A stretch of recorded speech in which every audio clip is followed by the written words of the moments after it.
भगवते वासुदेवाय। आज आम लवंग फूल उपर आलोचना करिबा। लवंग एक फूल जहाकु आम मसला रूप में व्यवहार करिथां।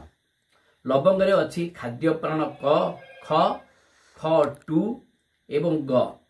यह व्यतीत लौह, कैल्शियम, पोटासियम, सोडियम आदि अनेक धातव लवण।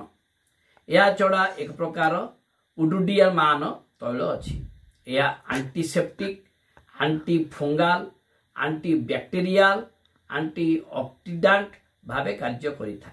लवंग को दांतबिंदा, पेट फुलिबा, काश, ब्रोंकाइटिस, ओजन कमाइबा और हजम प्रक्रिया को तीव्र करिया पाई व्यवहार करि परिबे।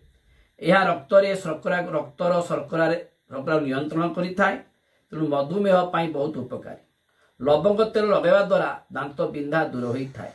यकृत रोगरू उपशम पाई लवंग बेस उपकारी।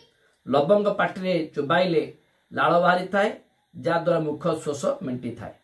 लवंग को अदा सहित घी रे भाजी खाइले गला पड़िबा, कंठ बसिबा आदि सहजरे भल होइथाय। लवंग सहित रसुण को घोरी बारमूलिया रे लगाइले बारमूलिया भल होइथाय। ओम नमो भगवते वासुदेवाय।